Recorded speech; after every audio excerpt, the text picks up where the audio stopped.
El pronunciamiento de Gustavo Petro sobre su plan de expropiar el ahorro para la pensión de 18 millones de trabajadores encendió la indignación del pueblo colombiano. Los voceros de los fondos privados, expertos analistas, académicos y sus adversarios políticos calificaron como irresponsables esas propuestas, tanto así que el presidente de Asofondos, Santiago Montenegro, pidió a los candidatos presidenciales dar una discusión rigurosa, responsable y correcta, pensando en el futuro bienestar de los colombianos trabajadores. Petro, en su afán de llegar a la presidencia a toda costa, presentó su populista y demagogo plan de que en su gobierno va a prescindir, o sea, a dejar a un lado los fondos privados de pensiones para enviar ese dinero al sistema público. Y quedaría además un bono mensual de 500.000 pesos a 3 millones de personas que no tienen pensión.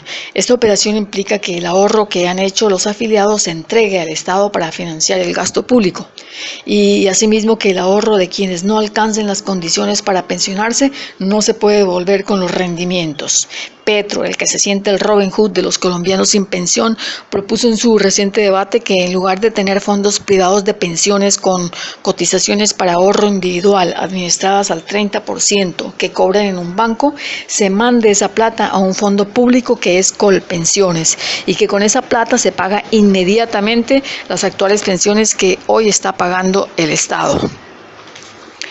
Entonces, según este Chávez colombiano, se libera al Estado de 18 billones de pesos anuales en el presupuesto y eso se los gastaría en los que no tienen pensión. Esta fórmula reformista de pensiones de Petro se ha aplicado en otros países, pero con resultados negativos porque ha llevado a la quiebra los sistemas pensionales cuando este dinero se usa para otras cosas. El analista económico Jorge Llano considera que al pasar todo el ahorro pensional de los fondos privados al régimen público, se deja sin la posibilidad de una pensión a los jóvenes trabajadores de hoy y a las generaciones futuras que elaboran, quienes no tendrán quien les aporte para su pensión cuando lleguen a la edad de su jubilación. En la socialista argentina se hizo eso y fue un desastre porque se nacionalizaron esos recursos, se aumentó el gasto público y se acabó el ahorro de las pensiones. Es como si le dieran al Estado cerca de 40 millones de pesos y este les devuelva luego solo 8 millones. El presidente de Asofondos acaba de proponerle un debate sobre el tema de las pensiones a Petro y esta es la realidad detrás de lo dicho por el candidato. Petro afirma que los aportes pensionales en los fondos privados son públicos y Asofondos le dice que eso es falso, son propiedad de los trabajadores y de nadie más, según el artículo 13 de la Ley 100. Petro afirma, las cotizaciones son administradas al 30% que cobra un banco. Asofondos le dice, las comisiones que incluyen seguros por invalidez y muerte son las mismas en el sistema público y en el privado. En ambos casos se cobra 3% según el artículo 7 de la Ley 797 del 2003. Como porcentaje del saldo administrado, estos son 0.6%. Petro afirma, un 22% del salario último de lo que ese cotizante ganó es lo que recibe en un fondo privado. Asofondos le responde, 8 de 10 pensionados en los fondos privados en promedio reciben 80% con respecto al último salario y los de pensión mínima el 100%. Cabe precisar que las pensiones de los que más ganan, que son una minoría, suelen ser más bajas en el sistema privado que en el público, dado los millonarios subsidios otorgados que el privado no da. Petro afirma, ¿y los dueños de los fondos de pensiones no han saqueado el Estado? Asofondos responde, los dueños de los fondos de pensiones son los 18 millones de trabajadores. Estos fondos son su ahorro para la vejez. Petro dice, menos 30% de la cotización mensual que va para la administración, que es más que el interés. Asofondos dice, el interés ha sido más de 10 veces mayor a la comisión. Comparando manzanas con manzanas, es decir, como porcentaje del saldo, la rentabilidad histórica ha sido del 8% en el fondo más moderado. Afirmación de Petro dice: los fondos privados de pensiones no dan pensión. Asofondos le responde: cada año el número de pensionados en el sistema privado crece cerca de 20%, mientras en el público 4%. Petro afirma: pasando las cotizaciones de los trabajadores a Colpensiones puede librar 18 billones anuales. Asofondos dice: cambiar la distribución de recursos de los afiliados es en la práctica expropiar a los ahorros para pensiones. Y Petro sigue con su terquedad: los fondos de pensiones tienen la plata en Odebrecht y en el puente Chirajara. Y Asofondos le vuelve a replicar: los fondos de pensiones invirtieron en la vía al llano y vendieron su participación 4 años antes de que se cayera el puente Chirajara. Es mentira que haya habido inversiones en Odebrecht. Quiera Dios que los testarudos mamertos adoctrinados en escuelas, colegios y universidades comprendan las estupideces que el comunista Petro dice con respecto a las pensiones de sus padres y abuelos, que estarían en riesgo si este inexperto demagogo llega al poder, porque hasta los mismos maestros adoctrinadores de estos mamertos jóvenes de FECODE, Petro les va a traicionar, retirándoles o expropiándoles a los que tengan más de 2 pensiones. Petro. Bueno. Petro. Ya no me acuerdo si era Ingrid. Petro. Sí. A ver, sí, lo fácil es decirle a todo el mundo: no se preocupe, le va a llegar un cheque de yo no sé cuánto, y hoy decís 500, mañana puedes decir 600.000, 700.000, eso sería lo más justo. Y yo creo que definitivamente tienen que llegar los subsidios a las familias más necesitadas muy por encima de lo que es el nivel de la pobreza extrema. Eso nadie lo podría discutir, es lo ideal. La pregunta mía es: todo eso, más cuando dijiste que al otro día ni una sola gota de petróleo, y eso es acabar con el 30% de las exportaciones del país. Eso es acabar inmediatamente con el 12% del presupuesto para inversión social. O sea, lo que condenaste al país fue decir que al otro día no quedaría un solo peso para la inversión social, y todos los programas sociales se acabarían y dejarías a la gente en la absoluta miseria. Entonces, con todo ese modelo, más todas esas otras cosas que vos proponés y a veces acá del sombrero, yo pregunto: ¿cómo en un país hoy que tiene 97 billones de pesos de déficit fiscal, donde el gasto aumentó en pandemia en 4.5 puntos y disminuyó el recaudo, que tenemos una deuda cercana al 63%, ¿de dónde vas a sacar toda esa plata? Ah, bueno, vos dijiste que además la plata le ibas a sacar era imprimiendo billetes. Entonces es como si a cada casa le mandara una maquinita de imprimir billetes, como si la economía funcionara así. Así no funciona, y vos lo sabés. Otra cosa es que querás engañar a la gente. Pero es muy importante que le expliques al país de dónde va a salir toda plata. ¿De dónde va a salir toda plata? O sea, ¿qué vas a hacer? ¿Y de dónde va a salir toda esa plata? Porque las cuentas no cuadran. Hay muchas cosas que son justas y que hay que hacerlas, pero a la gente hay que decirle la verdad y sobre todo explicar de dónde vienen esas fuentes. Bueno, responda por favor, Gustavo Petro, la pregunta. No ha entendido ni jota mi propuesta. La verdad o no. Pensional. La verdad no. Póngale cuidado que después en el otro debate entonces ya tiene motivos de argumentos. Bono pensional, 500.000 pesos mensuales, medio salario mínimo, para 3 millones de personas. ¿Cuánto vale en un año? 18 billones de pesos. ¿De dónde sale esa plata? De una reforma al sistema pensional. La plata ya está, no se necesita más, no se necesita imprimir, se necesita cambiar su distribución. La reforma del sistema pensional, ¿en qué consiste? En un sistema de pilares. Lo propone el Banco Mundial. Se aplica en Uruguay y en otros países del mundo. ¿Cómo se hace? En lugar de tener fondos privados de pensiones con cotizaciones para ahorro individual administradas al 30% que cobran en un banco, usted manda esa plata a un fondo público, Colpensiones. Con esa plata se paga inmediatamente las actuales pensiones que hoy está pagando el Estado. Entonces liberas al Estado de 18 billones de pesos anuales en el presupuesto, y al liberarlos los gasta en los viejos y en las viejas no en el banquero, sino en los viejos y en las viejas que hoy no tienen pensión. Ahí tiene la fuente de financiación. O sea, vas a nacionalizar el ahorro de los colombianos. Ah, es que usted cree que la cotización que crea la ley, que es un parafiscal, que es lo mismo que en salud, que con las EPS, que es lo mismo que con el fondo ganadero, ¿no es dinero público? Es dinero público, mi amigo. Lo que pasa es que es un sistema diferente. El sistema de pilares es Colpensiones. Paga la pensión. El cotizante en Colpensiones, que cotiza es porque quiere una pensión. Cuando llegue su edad, los cotizantes de ese momento le pagan su pensión. Es decir, es un método que garantiza la pensión.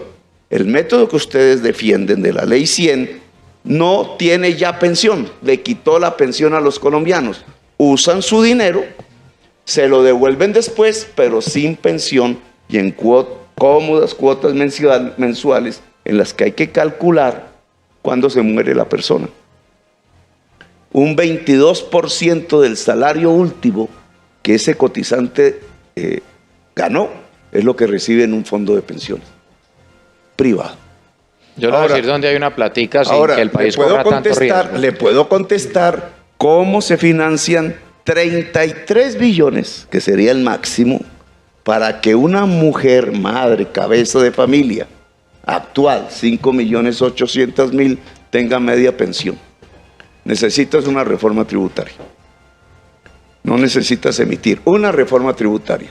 Solo quitando las exenciones, elusiones, que ha creado las leyes para grupos poderosos, se recaudan un año 50 billones. Entonces la pregunta es, ¿hacemos una reforma tributaria para recaudar 50 billones quitando privilegios tributarios a los círculos más poderosos de Colombia y entregamos ese dinero, por lo menos 33, para que una madre cabeza de familia en Colombia, todas las que hay en Colombia, puedan recibir media pensión mínima para cuidarse de ella y sus hijos?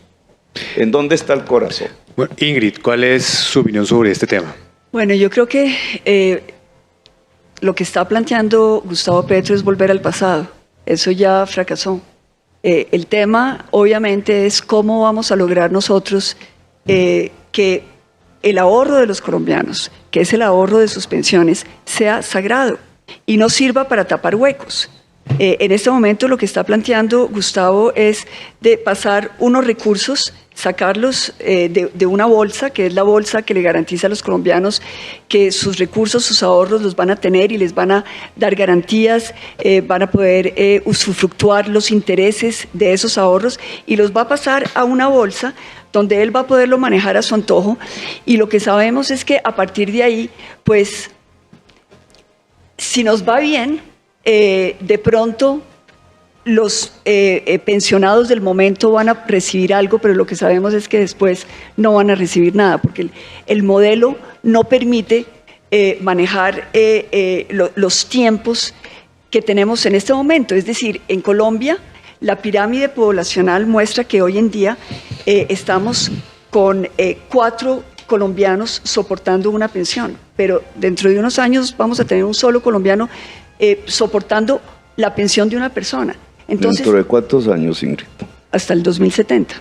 En el 2070. Sí, en el 2070. ¿Y tú no haces las cuentas de la productividad? No, claro que sí las hago. Y entiendo por qué trabajaste en la oficina de Rudolf Homs. Y lo que veo es que obviamente tú vas a coger esos recursos y no les vas a dar la garantía a los colombianos que han hecho ese aporte, que han hecho ese ahorro, de que esos recursos van a estar bien manejados. Ahora, esto es... ¿Sabes que lo que yo estoy proponiendo es cómo funciona el régimen pensional en Francia? Sí, pues es una catástrofe. ¿Es una catástrofe en Francia? Sí, pues el gran problema en este momento del déficit fiscal en Francia es precisamente el hueco pensional. Entonces realmente no es un buen ejemplo. Lo que... Brevemente para poder avanzar. Lo que Petro le acaba de decir a los colombianos que tienen su plática ahorrada es que se las va a poner en riesgo. Así de sencillo. Y lo otro que hay que decir es que sí hay unas formas de tener unos recursos ya líquidos. En este momento hay 14 billones de pesos en el fondo de regalías que no se han ejecutado. Nosotros lo que le estamos, y cada año se concentran otros 3 billones. es llevar las capacidades del Estado a los entes territoriales y locales para que esa plata que está en los bancos vaya a activos fijos permanentes sociales, como las vías terciarias, escuelas, becas. Lo otro, en este momento hay 20 billones de pesos en activos de la mafia que han sido incautados por el Estado. El Estado nada tiene que estar haciendo administrando bienes de la mafia. Eso se convierte en un nicho de corrupción. Y esos predios terminan muchas veces en manos de testaferros de la mafia. Crear una ley para tener más jueces especializados de extinción de dominio, fiscales especializados de extinción de dominio, y que esos activos de la mafia se conviertan hoy en activos fijos permanentes sociales para la educación, para la salud, para el sistema pensional, exactamente para 3 millones de adultos que hoy no tienen pensión, y para que vaya a los territorios que más lo necesitan. Lo que el país tiene que entender es que recursos hay que administrarlos bien y hay que entender dónde están esos activos que se pueden convertir en activos permanentes sociales. Bueno, pasamos a otro tema. Pero ¿sabes dónde está la plata hoy de los cotizantes de pensiones? Fico. ¿Sabe, Fico, dónde está la plata hoy de los cotizantes de pensiones? Por ejemplo, la metieron en Odebrecht. Zuluaga sabe mucho de eso. La metieron en Odebrecht. Por ejemplo, la prestan al Estado a una tasa de interés. Es el Estado el garante. El Estado. ¿Sabes que tener esa plata a 22, 25 años es más riesgoso que si esa plata de una vez paga pensiones? Porque está pagando pensiones, es decir, está garantizando el derecho a la pensión, no las utilidades del banquero y sus proyectos, como el puente de Chirajara, o no sabía que los fondos de pensiones tienen la plata metida en el puente de Chirajara. En todo proyecto quebrado de Colombia está los fondos de pensiones. Usan la plata del cotizante para arriesgarla. Entonces el mecanismo que yo propongo es garantizar el derecho a la pensión. En Francia no es problema, la discusión en Francia y en Europa es otra. Si se puede volver tiempo libre la productividad o no, o ganancia privada. Esa es una discusión de ellos. En nosotros, que tenemos todavía una base joven de trabajadores, y solo hasta el 2070 tendríamos un problema etario, pero que se soluciona es con crecimientos de productividad, no subiéndole la edad de pensión a las personas. En esa perspectiva, hoy, lo que mejor puede garantizar las finanzas públicas y una cobertura 100% del sistema pensional, es decir, garantizar que todo miembro, hombre o mujer de la tercera edad tenga una pensión 100%, es cambiar el sistema de fondos privados de pensiones a un sistema de pilares con un gran fondo público en el primer pilar, tal como lo propone el Banco Mundial para Colombia. Lo que pasa es que el Banco Mundial no considera el tema del sistema de corrupción que hay en Colombia. Entregarle esos recursos a personas que han saqueado el Estado es entregarle los recursos de los colombianos a personas que se los van a robar. ¿Y los dueños de los fondos de pensiones no han saqueado el Estado? Pues te voy a decir una cosa, de alguna manera lo que está sucediendo en este momento es que los fondos privados le están reconociendo los intereses a los ahorradores. Menos 30%.